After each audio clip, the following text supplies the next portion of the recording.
वालेकुम, welcome back. हमने endocrine system का जो चैप्टर स्टार्ट किया था, आज हम उसका पार्ट 2 डिस्कस करेंगे और पार्ट 2 हम स्टार्ट करेंगे mechanism of action of hormone से। आपको पता है कि वो डिफरेंट तरह के होते हैं, ठीक है? 2-3 तरह के होते हैं स्पेशली। कुछ हार्मोन ऐसे होते हैं जो प्रोटीन बेस्ड होते हैं, कुछ ऐसे होते हैं जो स्टेरॉयड या फिर फैट्स या फिर आप कह सकते हो लिपिड बेस्ड होते हैं, ठीक है? तो इन दोनों के काम करने का तरीका भी अलग-अलग होता है, जैसे कि आपको इस डायग्राम में नज़र आ रहा होगा कि यहाँ पे लिखा है प्रोटीन और यहाँ पे लिखा है स्टेरॉयड, यानी 2 तरह के हार्मोन हो सकते हैं, ठीक है? अच्छा, फिर इसमें एक तीसरा भी किस्म आता है जिसको हम प्रोटीन या अमीनो एसिड डेरिवेटिव्स कहते हैं, वो अलग बात है जो कि यहाँ पे नहीं डिस्कस की हुई, तो हम उस चीज़ में नहीं जा रहे फिलहाल, वरना आप कंफ्यूज होंगे, ठीक है? तो यहाँ पे आप देख सकते हैं कि ये जो आपको येलो कलर का नज़र आ रहा है हार्मोन, ठीक है? ये आप देख रहे हैं कि यहाँ पे किस में है, हमारे ब्लड वेसल्स में, यानी ब्लड के साथ घूम रहा है और जैसे ही इसको मौका मिलता है तो ये सेल के पास आता है जहाँ पे उसने एक्शन करना है। अब आपको पता है कि सेल के इर्द-गिर्द जो इसका सेल मेम्ब्रेन है, ये वाला, ये लिपिड से बना होता है। आपने पढ़ा होगा लिपिड बाइलेयर होता है, इसके 2 लेयर्स होते हैं जो लिपिड से बने होते हैं। आसान बात ये कि ये जो हमारा सेल मेम्ब्रेन है, ये भी लिपिड से ही बना हुआ है और जो हार्मोन आ रहा है वो भी लिपिड से ही बना हुआ है। तो दोनों चीज़ें सेम है। जब दोनों चीज़ें सेम है तो वो इस चीज़ को क्रॉस करके, यानी इस सेल मेम्ब्रेन को क्रॉस कर अंदर जाएगा। जब अंदर जाएगा तो उसके लिए एक रिसेप्टर होता है, वो उस रिसेप्टर के साथ बाइंड हो जाएगा जिसको कहते हैं रिसेप्टर हार्मोन कॉम्प्लेक्स, ठीक है? यानी ये रिसेप्टर के साथ जब बाइंड हो जाएगा तो फिर ये आता है सेल के न्यूक्लियस के अंदर और न्यूक्लियस में ये हमारे, आप देख सकते हैं यहाँ पे डीएनए के साथ अटैच हुआ हुआ है, ठीक है? जब ये डीएनए के साथ अटैच होगा तो इसमें से अपने मुताबिक ये ट्रांसक्रिप्शन करता है, यानी एक मैसेंजर आरएनए बनाता है और मैसेंजर आरएनए बाद में आके सेल के बाहर अंदर, यानी कि सेल के साइटोप्लाज्म में आके, न्यूक्लियस में आके वहाँ पे अपना एक्शन कर रहा होता है, ठीक है? तो इससे हमें क्या समझ आया? इससे हमें ये समझ आया कि जब हार्मोन काम करते हैं तो सबसे पहले तो ये पता हमें होना चाहिए कि हार्मोन स्टेरॉयड बेस्ड है या लिपिड बेस्ड है या प्रोटीन बेस्ड है, ठीक है? फॉर एग्जांपल, अगर हार्मोन स्टेरॉयड बेस्ड है, यानी ऐसा हार्मोन है जो सेल मेम्ब्रेन को पार करके अंदर जा सकता है सेल के अंदर, तो फिर इसका तरीकाकार क्या होगा कि ये सेल के अंदर आएगा, रिसेप्टर के साथ अटैच होगा, रिसेप्टर के बाद ये न्यूक्लियस में जाएगा, न्यूक्लियस में ये हमारे डीएनए में अटैच होगा और डीएनए के बाद वो अपना एक मैसेंजर आरएनए बनाएगा और मैसेंजर आरएनए से वो फिर अपना जो भी काम करवाना है वो करवाएगा, ठीक है? अब यहाँ पे बात ये है कि जब भी कोई हार्मोन काम करता है तो वो खुद जाके सेल के अंदर तो जाता है, लेकिन वो खुद कोई काम नहीं कर सकता, बल्कि वो डीएनए से कोई पार्ट लेता है, उसमें अपने मुताबिक चेंजेस लेके आता है और फिर उससे अपना काम करवाता है, ठीक है? ये हो गई स्टेरॉइड की बात। कुछ हार्मोन ऐसे होते हैं जो प्रोटीन बेस्ड होते हैं। प्रोटीन आपको पता है वाटर सॉल्युबल होता है, वो इस चीज़ को हल या पार नहीं कर सकता, यानी कि वो इस मेम्ब्रेन के अंदर नहीं जा सकते, जो कि यहाँ पे उसका मैकेनिज्म नहीं डिस्कस किया हुआ, तो मुझे लगता है कि उसको डिस्कस करने की ज़रूरत नहीं है। अगर आपको पता है तो आप मुझे वो कमेंट में बता सकते हैं, ठीक है? या फिर हम किसी और दिन उसके ऊपर बात करेंगे। अभी अगर हम उसको भी डिस्कस करेंगे तो ज़्यादा डिटेल हो जाएगी और वीडियो ऐसी ही लंबी हो जाएगी। जो मैंने आपको ये चीज़ें बताई हैं वो आपको 1, 2, 3, 4 में यहाँ पे लिखा हुआ है, ठीक है? पहले क्या लिखा हुआ है? Lipid soluble hormone diffusion through plasma membrane, plasma membrane के अंदर यानी सेल मेम्ब्रेन के थ्रू अंदर आ जाता है। हार्मोन बाइंड विद रिसेप्टर, फिर रिसेप्टर के साथ जो है वो बाइंड हो जाता है। फिर नंबर 3 रिसेप्टर हार्मोन कॉम्प्लेक्स, यानी ये जो रिसेप्टर और हार्मोन आपस में जुड़ जाते हैं, इसको रिसेप्टर हार्मोन कॉम्प्लेक्स कहते हैं, ठीक है?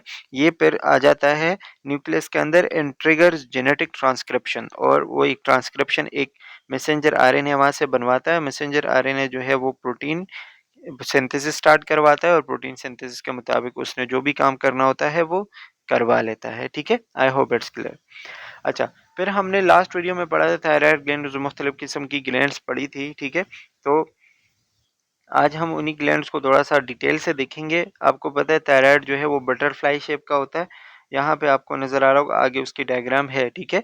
और located just inferior to the larynx, larynx के बिल्कुल नीचे, जैसे ही हमारा लेरिंग्स खत्म होता है ना, तो लेरिंग्स के बिल्कुल नीचे मौजूद होता है और हमारे ट्रेकिया के इर्द-गिर्द होता है। इसके भी 2 लोब्स होते हैं, यानी कि 2 हिस्से होते हैं। एक को हम कहते हैं राइट लोब, एक को हम कहते हैं लेफ्ट लोब, ठीक है? अच्छा, और ये एक दूसरे के साथ, यानी कि एक अगर हम देखें, यहाँ पे लिखा हुआ है, हाँ। ये अगर हम देखें तो एक हिस्सा इसका राइट साइड पे, एक लेफ्ट साइड पे, और जो चीज़ें जो बीच में इसका पार्ट है जो इसको कनेक्ट कर रहा होता है उसको कहते हैं इस्थमस, ठीक है। तो इस्थमस के ज़रिए ये एक दूसरे के साथ कनेक्ट है। इसका नॉर्मल जो वज़न है, जो मास है, वो 30 ग्राम तक होता है, बहुत कम, 30 ग्राम कुछ भी नहीं होता, ठीक है। It receive 80 to 120 ml of blood per minute. अब ये चीज़ इम्पोर्टेंट है कि जो थायराइड है ये तकरीबन इसको 1 मिनट में 80 से लेके 120 ml तक ब्लड जाता है, ठीक है। ये आपको इसकी डायग्राम दिखाई हुई है तो यू कैन सी दैट। अच्छा, ये इसका पीछे का हिस्सा है, इसमें आप देख सकते हैं कि थायराइड के पीछे क्या-क्या चीज़ें होती हैं। इसमें पीछे आपको ये जो ग्लैंड्स नज़र आ रही है, ये दूसरे ग्लैंड होते हैं, इसको कहते हैं पैराथायरॉइड ग्लैंड्स, और ये अलग काम करते हैं। मतलब मौजूद तो थायराइड में है, लेकिन इसका काम थोड़ा-सा अलग होता है, ठीक है? ये इसका बैक व्यू है। अब थायराइड ग्लैंड के अगर हम हार्मोन की बात करें कि थायराइड ग्लैंड से कौन-कौन से हार्मोन रिलीज़ होते हैं, तो इससे मेनली 2 हार्मोन रिलीज़ होते हैं। अच्छा, हम पैराथायरॉइड ग्लैंड की नहीं बात कर रहे हैं, हम थायरॉइड ग्लैंड की बात कर रहे हैं, ठीक है। एक में से एक जो है इससे रिलीज होता है T3 और दूसरा T4, ठीक है। और ये सेल्स होते हैं, उसको कहते हैं फॉलिकुलर सेल्स। तो फॉलिकुलर सेल जो है वो T3 T4 सेल्स रिलीज करते हैं। T3 में जो है वो 3 आयोडीन के मॉलिक्यूल होते हैं, इसलिए उसको कहते हैं ट्राई आयोडोथायोरेनिन। और T4 में 4 होते हैं, इसलिए उसको कहते हैं टेट्रा आयोडो थायोरेनिन, या फिर हम इसको शॉर्ट में थायरॉक्सिन भी कहते हैं। हमारे बॉडी में मोस्ट जो मतलब आपको ब्लड में जो सबसे ज़्यादा मिलेगा ना, वो T3 होगा। T3 सबसे ज़्यादा मिलता है, लेकिन काम जो है वो ज़्यादा T4 का होता है, ठीक है। अच्छा, अब ये फिर पैरा फॉलिकुलर सेल्स जो है वो हमारे पीछे का जो व्यू था, ठीक है, ये वाला जो पैराथायरॉइड ग्लैंड है, तो इसके पीछे के जो सेल्स होते हैं उसको कहते हैं पैरा फॉलिकुलर सेल्स। तो पैरा फॉलिकुलर सेल जो सी लाइक सेल्स होते हैं, ये दूसरा हार्मोन रिलीज करते हैं, कैल्सिटोनिन। कैल्सिटोनिन जो है वो पीछे के जो थायराइड ग्लैंड, पैराथायरॉइड ग्लैंड जो येलो कलर के मैंने आपको दिखाए हैं, वहां से रिलीज होते हैं कैल्सिटोनिन, ठीक है। कैल्सिटोनिन हमारे ब्लड में कैल्शियम के लेवल को देखते हैं, कि जब ब्लड में कैल्शियम का लेवल बढ़ जाएगा, जिसको हम कहते हैं हाइपर कैल्सीमिया, ये लिख लीजिएगा अपने पास, ठीक है। हाइपर कैल्सीमिया जब होगा तो कैल्सिटोनिन पैराथायरॉइड ग्लैंड से रिलीज होगा, और वो उस बढ़े हुए कैल्शियम को लेके ब्लड में दे देगा, मतलब ब्लड से लेके बोन्स के ऊपर स्टोर करेगा, ठीक है। ये होता है पैराथायरॉइड में से रिलीज होने वाला हार्मोन, जिसका नाम है कैल्सिटोनिन, उसका काम, ठीक है। अच्छा, तो इसमें क्या लिखा हुआ है, regulating the rate at which your body uses calories, यानी एनर्जी लेवल कैसे मेंटेन करना है बॉडी में, ठीक है। स्लोइंग डाउन और speeding up your heart rate, हमारे हार्ट रेट के ऊपर भी उसका काम होता है, कि जब थायराइड बहुत ज़्यादा रिलीज होते हैं ना, थायराइड हार्मोन्स, जिसको हम कहते हैं हाइपर थायराइडिज्म, तो हार्ट रेट, ब्रीदिंग रेट, ये सारी चीज़ें रिलीज मतलब तेज़ हो जाती है। और अगर ये हार्मोन कम रिलीज होते हैं तो फिर ये सारी heart rate, breathing rate, metabolic rate, ये सारी चीज़ें कम हो जाती हैं। अच्छा, फिर इसके डिफरेंट डिसऑर्डर है, वो अभी आपका काम नहीं है, आपने नहीं पढ़ना, आगे के सेमेस्टर्स में पढ़ेंगे, ठीक है। इसके अलावा raising and lowering body temperature, वही बात कि जब मेटाबॉलिक रेट ज़्यादा होगा तो बॉडी का टेम्परेचर बढ़ेगा, जब हार्मोन कम रिलीज होंगे तो बॉडी का टेम्परेचर कम होगा, ठीक है। मेनली T3 T4 का काम क्या होता है, हमारे मेटाबॉलिज्म को कंट्रोल करना। तो जब ये बहुत ज़्यादा रिलीज होंगे तो मेटाबॉलिज्म ज़्यादा होगा, तो हर चीज़ बॉडी में एक्टिव होगी और तेज़ चलेगी, ठीक है।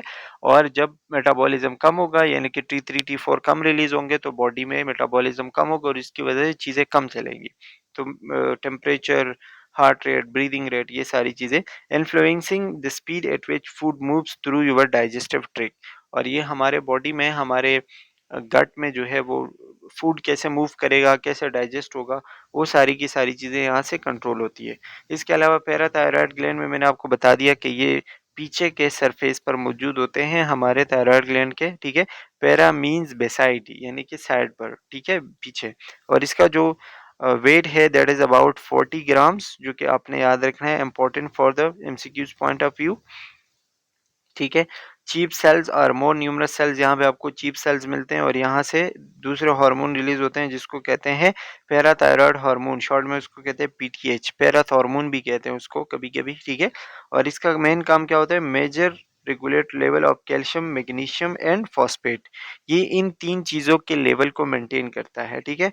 ऑक्सोफिल सेल नॉन अननोन फंक्शन, यहाँ भी कुछ और भी सेल होते हैं जिसको कहते हैं ऑक्सीफेल। ऑक्सीफेल का कोई खास काम अभी तक हमें नहीं पता, यानी कि साइंस को भी नहीं पता, ठीक है। Release of calcium by the bones into the blood stream, और यहाँ पे पैराथॉर्मोन जो है वो कैल्शियोटिनिन के उल्टा काम करते हैं। कैल्शियोटिनिन का मैंने आपको बता दिया क्या होगा, जब कैल्शियम का लेवल ब्लड में बढ़ जाएगा तो उसको ब्लड से लेके बोन्स के ऊपर स्टोर करना, ठीक है। यहाँ से जो हार्मोन रिलीज होता है पैराथॉर्मोन, तो ये क्या करता है, कैल्शियोटिनिन का उल्टा काम करता है कि जब ब्लड में कैल्शियम का लेवल कम हो जाएगा तो वो बोन से हार्मोन यानी कि बोन से कैल्शियम लेके ब्लड में वापस दे देगा और ब्लड में कैल्शियम का लेवल मेंटेन करेगा, ठीक है। इसी तरीके से ये दोनों जो है वो काम करते हैं एक दूसरे के अगेंस्ट, कैल्शियोटिनिन और क्या है, पैराथॉर्मोन, ठीक है। अब ये दोनों एक दूसरे के अगेंस्ट काम कर रहे हैं, इसलिए इसको क्या कहते हैं, इसको कहते हैं, क्या कहते हैं उसको, हाँ इसको कहते हैं एंटागोनिस्टिक हार्मोन। एंटागोनिस्टिक यानी कि एक दूसरे के उल्टा जो काम करते हैं, ठीक है। ओके, इसी तरह conservation calcium by the kidneys, वही बात कि ज़्यादा से ज़्यादा जब कैल्शियम बढ़ेगा तो वो किडनीज में जाएगा, और अगर बहुत ज़्यादा बढ़ेगा तो किडनी में जाके वो किडनी स्टोन्स भी करवा सकता है, जो कि एक मसला है। यानी कि ये जो हार्मोन होते हैं अगर ये अपने नॉर्मल लेवल से बढ़ेंगे, बहुत ज़्यादा काम करेंगे, ठीक है, और कैल्शियम लेवल बढ़ाएंगे बॉडी में, तो किडनी स्टोन्स और मुख्तलिफ किस्म के मसले हो सकते हैं, बोन्स कमज़ोर हो सकते हैं। Stimulate cell in the kidney to transform weaker form of vitamin D into the form that is strongest at absorbing calcium for the intestine, ठीक है। और अगर वो कैल्शियम जो है बॉडी में जाएगा तो फिर उसको किडनीज में जाएगा तो फिर उसको विटामिन डी में कन्वर्ट किया जाता है, विटामिन डी फिर उसको इंटेस्टाइन में लेके आता है और फिर किसी और फॉर्म में उसको मतलब यूज किया जाता है। मेनली बस आप यही बात याद रखें, पैराथायराइड पैराथॉर्मोन और कैल्शियोटिनिन रिलीज करता है जो कि एक दूसरे के अगेंस्ट काम कर रहे होते हैं, ठीक है। ये आपको पैराथायराइड का स्ट्रक्चर दिखाया गया है। अच्छा जी, इसी तरह होता है एड्रेनल ग्लैंड, जिसको हम सुप्रा रेनल ग्लैंड भी कहते हैं, और ये हमारे दोनों किडनीज के ऊपर एक कोन लाइक या ट्राइंगल शेप के जो ग्लैंड्स होते हैं वहाँ पे मौजूद होते हैं। इसकी जो हाइट होती है वो 3.5 टू 5 सेंटीमीटर होती है, मतलब इतनी उसकी हाइट है। और इसके दो पार्ट्स है जिसको हम adrenal medulla and adrenal cortex कहते हैं। ये आपको किडनी के ऊपर जो नज़र आ रहा है दैट इज एड्रेनल ग्लैंड्स, ठीक है।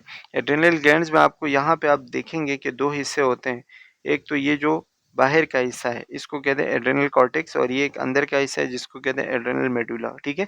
बाहर की जो मेम्ब्रेन इसको कैप्सूल कहते हैं, इसमें ब्लड वेसल्स वगैरह होते हैं, बहुत सारी चीज़ें होती हैं, और यहाँ से अपने अपने हार्मोन रिलीज होता है।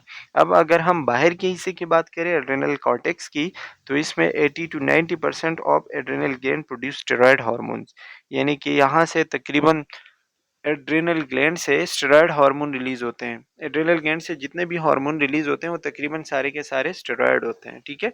जैसे एंड्रोजन है, एपिनेफ्रिन, नॉरएपिनेफ्रिन के अलावा, ठीक है। बाकी सारे के सारे कॉर्टिकोस्टेरॉयड, ग्लूकोकॉर्टिकॉइड, बहुत सारे हार्मोन होते हैं जो कि मतलब स्टेरॉयड है, ठीक है। अच्छा, फिर इसके आपको 3 लेयर्स मिलेंगे and it is very important कि आपको ये चीज़ पता हो, एड्रेनल ग्लैंड के 3 लेयर होते हैं। एक को हम कहते हैं ज़ोना ग्लोमेरुलोसा, ठीक है, जिससे अल्डोस्टेरॉन एक हार्मोन है जो रिलीज होता है, ठीक है। दूसरा जो लेयर है इसकी दैट इज ज़ोना फेसिकुलेटा, जिससे कॉर्टिसोल रिलीज होता है, और तीसरी जो इसकी लेयर है दैट इज ज़ोना रेटिकुलेटा, जिससे एंड्रोजन रिलीज होते हैं। यानी 3 लेयर है और 3 लेयर से अपने अपने हार्मोन रिलीज होते हैं। ज़ोना ग्लोमेरुलोसा जिससे अल्डोस्टेरॉन रिलीज होगा, ज़ोना फेसिकुलेटा जिससे कॉर्टिसोल रिलीज होगा, और ज़ोना रेटिकुलेटा जिससे एंड्रोजन रिलीज होगा, ठीक है। तो इट इज़ वेरी इंपॉर्टेंट कि आपको ये चीज़ पता हो। ये जो आपको येलो कलर की नज़र आ रही है ना, it is basically cortex layer of the adrenal gland, और इसमें आपको वो 3 लेयर्स दिखाई गई हैं ऊपर के डायग्राम में, यू कैन सी दैट। और इसके आपको हार्मोन्स पता होने चाहिए। अच्छा, बीच का जो ग्रे कलर का एरिया है दैट इज मेडुला, और मेडुला से फिर अपने 2 हार्मोन रिलीज होते हैं जिसको कहते हैं कैटेकोलामाइन्स, दोनों को मिला के, ठीक है। लेकिन फिर उनका अपना अपना नाम एपिनेफ्रिन, नॉरएपिनेफ्रिन, या फिर हम इसको एड्रेनलिन एंड नॉरएड्रेनलिन भी कहते हैं। अच्छा, एड्रेनल मेडुला की बात की जा रही है तो इनर पोर्शन है जो मैंने आपको बता दिया, अंदर का जो पोर्शन है, ठीक है। क्रोमाफेन सेल्स सिक्रीट हार्मोन, इसमें सेल्स होते हैं उसको कहते हैं क्रोमाफेन सेल्स, और उससे 2 हार्मोन रिलीज होते हैं, एपिनेफ्रिन या फिर हम इसको एड्रेनलिन कहते हैं, नॉरएपिनेफ्रिन या नॉरएड्रेनलिन, ठीक है। यानी कि दोनों नाम उसके हो सकते हैं। अच्छा, अब ये आपको पता है ना कि ये हार्मोन क्या करते हैं, हमारे बॉडी को फ्लाइट और फाइट सिचुएशन के लिए रेडी करते हैं। यानी कि हम जब इमरजेंसी सिचुएशन में होते हैं, हमें जब कहीं डर लगता है, तो ये जो है वो हमें उस सिचुएशन के लिए रेडी करते हैं। हमारा हार्ट रेट, ब्रीदिंग रेट बढ़ता है, पीपल्स डायलेट हो जाते हैं, ब्लड प्रेशर बढ़ता है, ठीक है, ये सारी चीज़ें बढ़ जाती है, तो हम उस सिचुएशन को टैगल कर सकते हैं फिर। अच्छा, पीछे के जो हार्मोन्स है शायद इसका फंक्शन इतना नहीं लिखा हुआ, लेकिन मैं आपको बता देता हूँ। जैसे अल्डोस्टेरोन है तो ये ग्लूकोज मेंटेनेंस में काम करते हैं, ब्लड प्रेशर को थोड़ा बहुत बढ़ाते हैं, ठीक है, और इसी तरीके से किडनीज के फंक्शन में भी थोड़ा बहुत रोल प्ले करते हैं अल्डोस्टेरोन। कॉर्टिसोल जो है वो स्ट्रेस हार्मोन है, ये हम जब स्ट्रेस में होते हैं उस वक्त रिलीज होता है, ठीक है, और ये स्पेशली इन्फ्लेमेशन इन्फेक्शन में भी काम करता है, कभी कोई चोट लगे उसमें भी काम करता है, फीवर में भी काम करता है, ठीक है। एंड्रोजन जो है ये मेल सेक्स हार्मोन्स है, मेल सेक्स हार्मोन यानी कि मेल वाले कैरेक्टर प्रोड्यूस करता है, दाढ़ी मूंछ आना, आवाज का बारी होना, मसल डेवलप होना, ये एंड्रोजन का काम होता है। तो ये आपको फंक्शन वाइज थोड़ा बहुत पता हो। अच्छा, इसी तरह आते हैं थाइमस ग्लैंड पे। थाइमस ग्लैंड जो है वो हमारे located behind the sternum, sternum के पीछे लंग्स के बीच में मौजूद होता है, और ये स्पेशली बच्चों में बड़ा होता है। जैसे जैसे बंदे की उम्र बढ़ती है तो ये छोटा होता जाता है, और एक एज ऐसा आता है जैसे ये खत्म हो जाता है या फिर बहुत छोटा रह जाता है जिसका कोई काम नहीं होता, ठीक है। मेजर जो इसका रोल है वो इम्यूनिटी में होता है, उसका जो है वो टी लिम्फोसाइट्स यहाँ पे आके मेच्योर होते हैं। आप लोगों ने वो पढ़ा होगा, इम्यूनिटी का चैप्टर पढ़ा होगा, तो टी लिम्फोसाइट्स थाइमस में आके मैच्योर होते हैं, वहाँ से फिर जाके काम करते हैं और इम्यूनिटी प्रोवाइड करते हैं बॉडी को। इससे जो हार्मोन रिलीज होता है वो है होता है थाइमोसिन, ठीक है। थाइमोसिन क्या काम करता है, टी लिम्फोसाइट्स को मैच्योर करता है, मैच्योर करने के बाद उसको काम करने के काबिल बनाता है, और वो इम्यूनिटी प्रोवाइड करते हैं बॉडी को। बस आप थाइमोसिन याद रखें, थाइमिक ल्यूमरल फैक्टर THF लिखा हुआ है, ठीक है, ह्यूमरल होना चाहिए था वैसे ये, ठीक है। थाइमिक फिर थाइमिक फैक्टर, फिर थाइमोपोइटीन, ये सारी चीज़ें जो है वो टी सेल जो होते हैं ना, टी लिम्फोसाइट, उसको मैच्योर करने में हेल्प करते हैं। थाइमस ग्लैंड से, आसान ज़बान में आपको बताऊं, थाइमस ग्लैंड से थाइमस हार्मोन रिलीज होता है जो टी लिम्फोसाइट्स को, थाइमस ग्लैंड से थाइमोसिन, सॉरी थाइमस नहीं, थाइमोसिन रिलीज होता है जो टी लिम्फोसाइट्स को मैच्योर करवाएगा और उससे काम करवाएगा, ठीक है। ये आपको दिखाया गया है thymus gland, it is just located behind the sternum between the lungs, ठीक है। अच्छा, स्प्लीन भी जो है वो टी लिम्फोसाइट में थोड़ा बहुत रोल प्ले करता है, ठीक है, तो you can see that thymus यहाँ पे आपको दिखाया गया। अच्छा, पीनियल ग्लैंड मैंने आपको पिछली वीडियो में बताया था कि ये पेनिकॉन शेप होता है, बहुत छोटा सा, ठीक है, और ये एक स्मॉल एंडोक्राइन ग्लैंड होता है जो हमारे ब्रेन में मौजूद होता है, थर्ड वेंट्रिकल वाले एरिया पे। थर्ड वेंट्रिकल आपको पता है ना, वेंट्रिकल जो CSF वगैरह प्रोड्यूस करते हैं ब्रेन में, उसी के पास एक एरिया होता है थर्ड वेंट्रिकल, ठीक है, वहाँ पे ये मौजूद होता है। इसका वेट बहुत कम होता है, अबाउट 0.1 टू 0.2 ग्राम, ठीक है, लेकिन ये हमारे बॉडी में पिनोलोसाइट्स जो है वो सेल्स के ऊपर मौजूद होता है, और ये एक हार्मोन रिलीज करते हैं जिसको कहते हैं मेलाटोनिन। मेलाटोनिन जो है वो हमारा बायोलॉजिकल क्लॉक को मेंटेन करता है, इसके ऊपर लास्ट वीडियो में हमने बात की थी, ठीक है। आसान अल्फाज में इसका काम ये है आपको नींद दिलाना, आपको जगाना, ठीक है। आप एक एक खास टाइम तक जागे रहते हो, फिर आपको नींद आ जाती है बिला वजह, आपने कोई काम भी नहीं किया होता ना, फिर भी आपको नींद आएगी। ये हमारे हमारे दिमाग में एक बायोलॉजिकल क्लॉक फिक्स है, और वो पीनियल ग्लैंड से जो है वो कंट्रोल है, ठीक है। और ये यहाँ से जो हार्मोन रिलीज होता है उसको कहते हैं मेलाटोनिन। मेलाटोनिन जो है वो हमारे सोने जागने को एक्टिवेट करते हैं या फिर उसमें काम करते हैं। ये जो आपको पिंक कलर का नजर आ रहा है, it is basically melatonin, melatonin नहीं सॉरी, पिनियल ग्लैंड, और यहाँ से जो हार्मोन रिलीज होता है वो है मेलाटोनिन, ठीक है। आई होप इट्स क्लियर, आपको एंडोक्राइन सिस्टम अच्छे से समझ आ गया होगा। कोई भी चीज जो आपको समझ नहीं आई वो आप मुझसे पूछ सकते हैं कमेंट्स में, एंड मैंने जो सवाल पूछे हैं आप उसका भी मुझे अगर जवाब देंगे तो बहुत अच्छा होगा। And that's all for today, thank you for watching, take care, bye.